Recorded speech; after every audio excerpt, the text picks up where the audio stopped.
in this picture, it would be the blue one. So angle BAC is a central angle. And it's simply an angle whose vertex is at the center.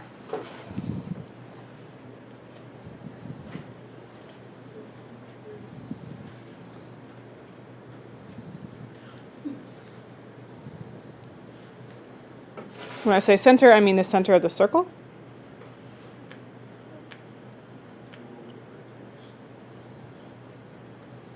With the vertex at the center, sorry. So BAC, angle BAC, is a central angle.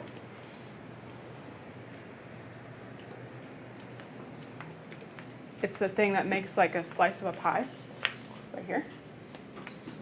The minor arc is what you see on my screen in blue.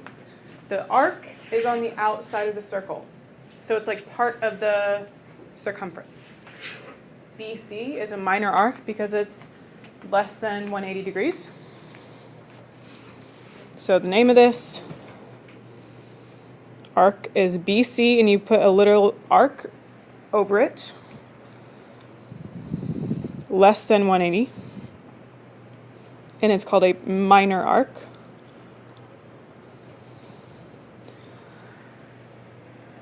Major arcs you have to name differently because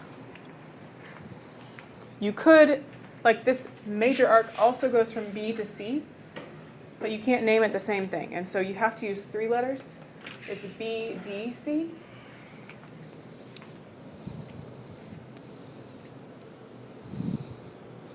With the arc over it. And major arcs are going to be greater than 180.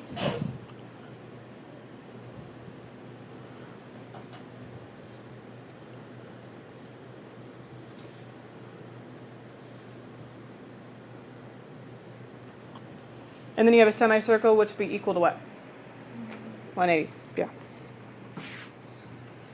So your semicircle on this picture would be in the one in green. You could call that semicircle, so E,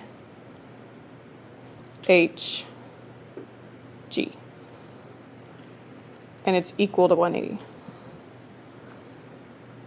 Those are your different types of arcs. Please make sure if you're naming a major arc, you use 3 letters. The semicircle is formed by the diameter. So if you're told that you have a diameter, then you know that you have a semicircle. Okay, to measure arcs, we look at the central angle that it goes with. So in this picture, you're measuring arc AB. Since the central angle that goes with it is 50 degrees, the measure of the arc is 50 degrees. It's the same thing. So you look at the angle that it goes with. To measure a major arc, how many degrees in a whole circle? 360, and so you would subtract the minor arc. So 360 minus 50, this major arc would be 310 degrees. So you're just looking at the angle measures in the middle that go from the vertex. It's pretty simple. Okay, find the measure of each arc in circle P, and it tells you that RT is a diameter. Okay, so RS, we're given the central angle for. So if RPS, that angle is 110, what is RS? 110. It's literally that easy. Simple. So this arc, if you want to label it on the outside, is 110 degrees. Okay, RTS. Follow the letters, please. RTS is this major arc. RTS, this entire thing. So you already know the minor arc that it goes with. So you'd have to subtract from 360. What is RTS going to be? 250. So we're talking about this piece right here, the whole thing.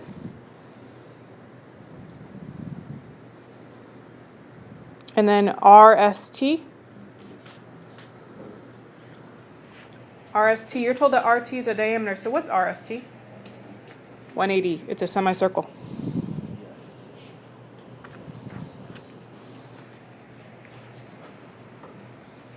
Cool. Okay, next one. You can also add arcs together. It's called the arc addition postulate, just like we had the segment addition postulate and the angle addition postulate. Same thing. Two parts, add up, make a whole. So GE, if I'm going from here to here, you add up your two angles, what's GE? 120. Okay. How about GEF? Follow the letters.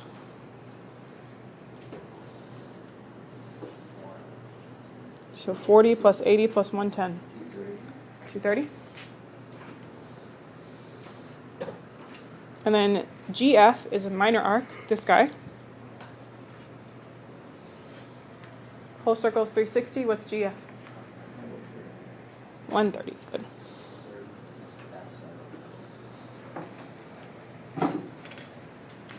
Simple stuff.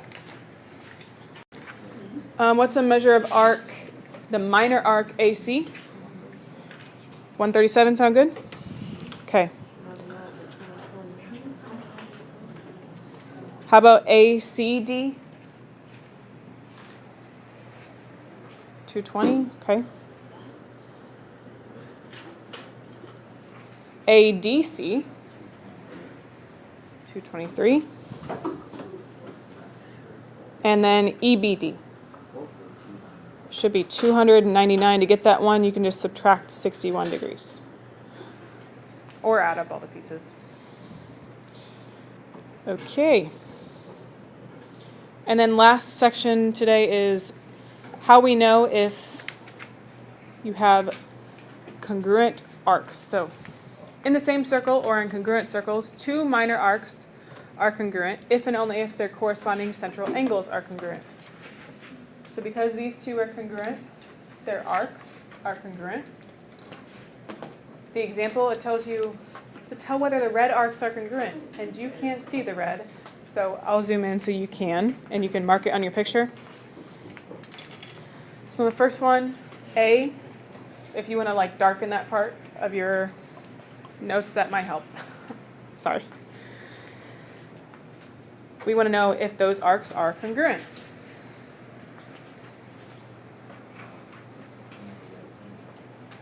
Okay, what do we think? Yes, Aiden, why? Yes, because your central angles are congruent, they're both 80 degrees.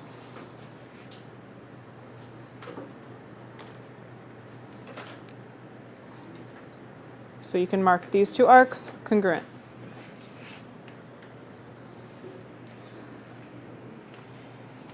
Next one.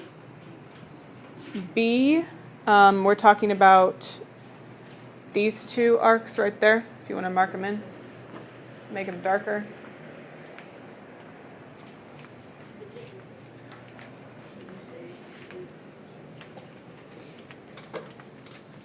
Are these two arcs congruent? Yes, Aubrey, why? Because they both have a 90-degree angle. Mm-hmm. Yep, they share this 90. And so because they both have a central angle of 90, answer is yes. So again, yes, because your central angles are congruent.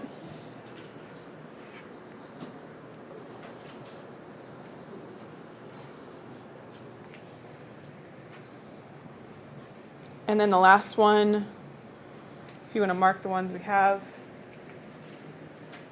it's the minor arcs that go with 95 degrees.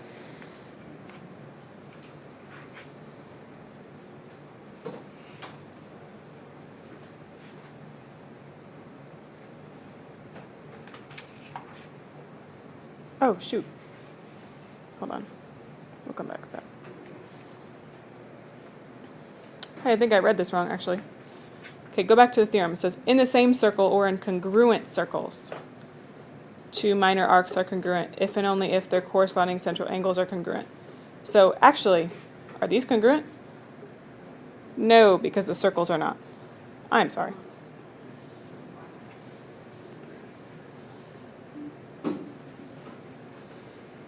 So no, because the circles are not congruent.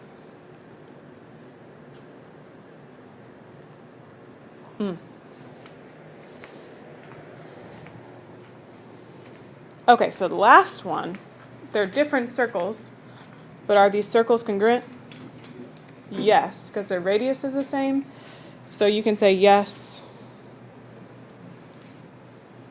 because they're congruent circles and their central angle is congruent.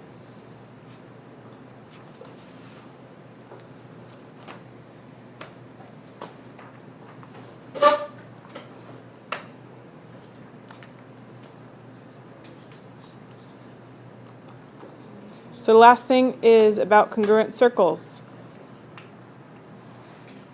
Two circles are congruent if and only if what needs to be the same?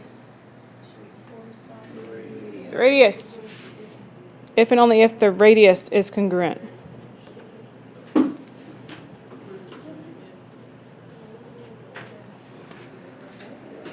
So this first one is okay because A is good because these are in the same circle. C is good because they are in congruent circles. B is not because they are in not congruent circles.